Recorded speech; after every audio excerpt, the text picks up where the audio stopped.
de otras religiones se dignaron tomar la iniciativa de reconciliarse con los humanos, ni de promover la reconciliación entre estos, entre los humanos.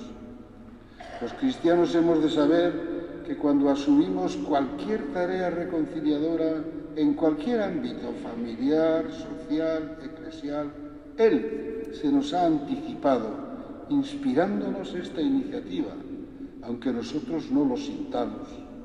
Y es Él quien nos acompaña con su gracia para que no desfallezcamos ante las dificultades del empeño. Tomar viva conciencia de que estamos secundando la iniciativa de Dios y responder a esta iniciativa con nuestra oración y compromiso es un primer postulado de nuestra espiritualidad reconciliadora. Jainkoa beti adiskidetzaren itur. Segundo contenido cristiano, segundo elemento del contenido cristiano de la reconciliación. No cabe una auténtica reconciliación entre humanos sin una reconciliación explícita o implícita con Dios. Él es el primer término de nuestra reconciliación. Para los creyentes, la explícita reconciliación con Dios es condición básica para ejercer una efectiva reconciliación interhumana. Solo los reconciliados pueden reconciliar. Si los cristianos queremos contribuir a la reconciliación horizontal de los humanos, habremos de cuidar con esmero la calidad de nuestra reconciliación vertical con el Señor. Adiskidetuak, adiskidetzaile. Tercer elemento de esta reconciliación específicamente cristiana. Dios ha realizado básica y radicalmente su reconciliación con nosotros por la muerte y resurrección de su Hijo. Y esta reconciliación no ha sido indolora. Para lograrla, Dios Padre ha entregado a su Hijo en manos de unos hombres que, fanatizados o dominados por sus intereses, lo han llevado a la cruz. Dios, dirá Bonhoeffer, no ha considerado demasiado caro a su Hijo con tal de devolvernos la vida, entregándolo por nosotros. Despidámonos, por tanto, de compromisos reconciliadores indoloros. Nuestros esfuerzos en este campo son participación en la reconciliación dolorosa operada por el Señor. La tarea reconciliadora es onerosa y hace sufrir. Nekagarria da adiskidetzarekiko lana.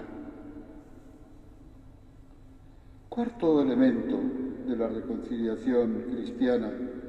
La reconciliación operada por Dios posibilita y reclama la mutua reconciliación. El texto de Efesios, capítulo 2, versículos 11 al 22, es el texto más explícito en este punto. Comentando este texto, el diccionario enciclopédico de la Biblia afirma: la reconciliación que Cristo realiza es reconciliación de los hombres con Dios y reconciliación de estos entre sí.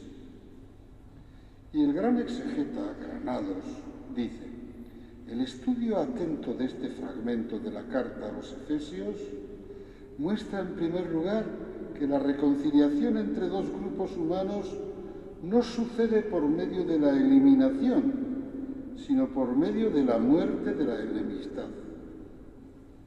No sucede por medio de la eliminación de uno de los grupos, sino por medio de la muerte de la enemistad.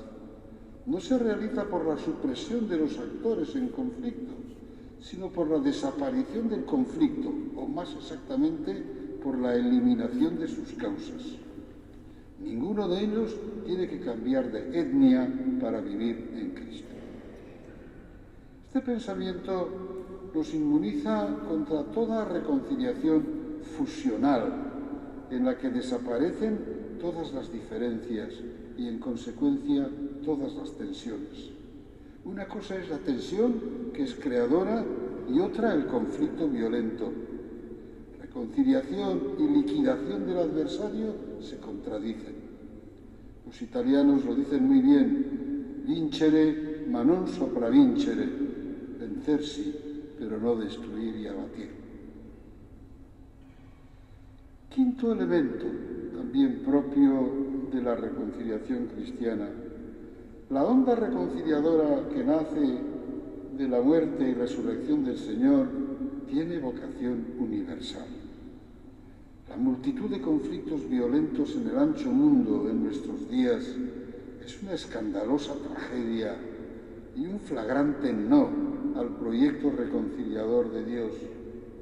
Más aún, la manipulación sin freno y la explotación sin límites de los recursos del universo, muchos de los cuales se malgastan y destruyen como instrumentos de la confrontación interhumana, son una alteración sustancial del orden establecido por Dios.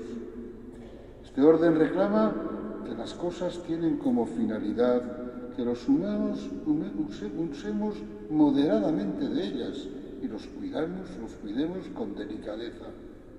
La depredación actual, denunciada por la encíclica papal Laudato Si, es contraria al plan de Dios. Este abuso de la naturaleza y su recurso, denunciado por Pablo, sobre todo en Colosenses, reclama, en palabras del apóstol, una reconciliación del hombre con las cosas, una armonía con la naturaleza, que es una de las condiciones de la salud humana. Adiskidetzaren besoa luzea da, natura bera ere ikututzen da. Hay un vínculo entre la armonía con la naturaleza y la armonía entre los hombres. Vivir en armonía con la naturaleza contribuye a la armonía interhumana, es decir, a la paz y a la reconciliación. Y sexto y último elemento de la reconciliación específicamente cristiana: el perdón es, como hemos indicado, uno de los pasos cruciales del proceso de reconciliación. Es otro gran valor humano y social que ha entrado en el mundo occidental a través del cristianismo. Pero incluso prescindiendo de una visión creyente y trascendente de la vida, el perdón tiene una gran densidad y un gran valor antropológico, muy reconocido por las ciencias humanas de la paz. Estas ciencias utilizan los términos de perdón y reconciliación sin ningún reparo en sus trabajos, no como nosotros, que no sé si acomplejadamente les llamamos a lo sumo paz y convivencia, no como en nuestro ámbito cultural, que nos marginan en estos términos de perdón y reconciliación como impropios. La fe cristiana intensifica notablemente el valor y la exigencia del perdón. El perdón expuesto por Jesús, practicado por Jesús, predicado por Jesús, postulado por Jesús en los evangelios y operado de manera eminente en su muerte y resurrección, tienen en el pensamiento del Señor un relieve notablemente mayor que el perdón reconocido y recalcado por los especialistas de las ciencias de la paz. Hay sobre todo un extremo en el que Jesús se desmarca no solo de los expertos de la paz, sino incluso de todas las demás religiones: el perdón a los enemigos. Ninguna ley humana puede exigir que las víctimas perdonen a sus agresores, ni siquiera que éstas pidan perdón. Puede y debe exigirles que reconozcan no solo el daño causado, sino el mal cometido. Puede exigirles que reconozcan que su itinerario delictivo cargado de crímenes fue un ingente mal moral. Puede y debe exigirles que reparen el mal causado, pero no puede exigir con la ley en la mano que las víctimas otorguen su perdón, ni siquiera que los agresores se lo pidan. El perdón y el arrepentimiento son opciones y actitudes internas en las que la ley civil no puede entrar. El teólogo francés Moine afirma: la paradoja del perdón consiste precisamente en que ninguna ley humana puede imponerlo, a pesar de ser la piedra angular de la vida en sociedad. Ez dago gizalegierik barkamena exigitu daikenik. Y sin embargo, no somos ni capaces de imaginar el desastre invivible que supondría un mundo familiar, relacional, laboral, educativo, social, en el que no se ofreciera abundantemente ni se pidiera humilde y frecuentemente perdón. Pues bien, Jesús exige categóricamente a sus seguidores que otorguen el perdón y pidan perdón. Honetan, Jesús irmo eta erabatekoa da. Los evangelios nos ofrecen testimonios numerosos, reiterados, sumamente contundentes. Para un creyente, pedir y conceder perdón es un mandato indeclinable del Señor, acompañado naturalmente de la promesa de que contamos con su gracia para ello. En este punto, la moral evangélica desborda las exigencias marcadas por las ciencias de la paz, que se atienen a recordar la necesidad del perdón y a recomendarlo insistentemente.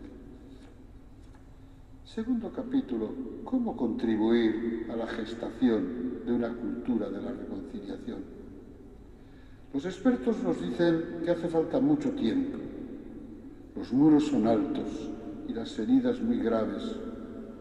Algunos de los expertos estiman que para que una sociedad y sus miembros se reconcilien, suele ser con frecuencia necesario que desaparezcan las generaciones que vivieron más intensa y apasionadamente la desigual confrontación que padecimos. Aunque así sea, hemos de hablar de la reconciliación que necesita nuestra sociedad para sanar del todo la enfermedad padecida durante 50 años. Así como la primera nevada no cuaja, pero humedece el terreno para que la segunda cuaje, es necesario que ahora abordemos y hablemos de la temática de la reconciliación. Con ello preparamos el terreno para que un día una reconciliación más plena cuaje. Más aún, es posible y necesario realizar acciones que preparen la reconciliación futura. Señalemos algunas tareas que entre todos podemos realizar. Seguramente no podré indicar todas las que tengo apuntadas para atenerme a la media hora justa a la que me intimaron los que me encargaron este trabajo.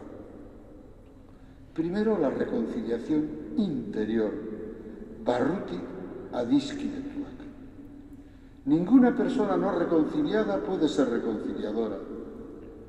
Un nivel aceptable de reconciliación consigo mismo, es decir, de aceptarse, de sentirse básicamente bien en su piel, es una condición necesaria. Quien no se acepta a sí mismo, quien no se siente básicamente bien siendo lo que es y haciendo lo que hace, deriva en amargura, resentimiento, envidia, pesimismo negativista. Este malestar interior nos hace propensos al conflicto exterior. Hemos de auscultarnos, por tanto, si estamos reconciliados por dentro. En cristiano, si vivimos en paz con nosotros mismos, con nuestra propia conciencia, con los demás y con Dios.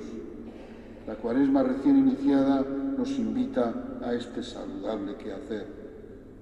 Pensemos, por ejemplo, qué hubiera sido de la reconciliación en Sudáfrica si no lo hubiera promovido un hombre reconciliado como Nelson Mandela.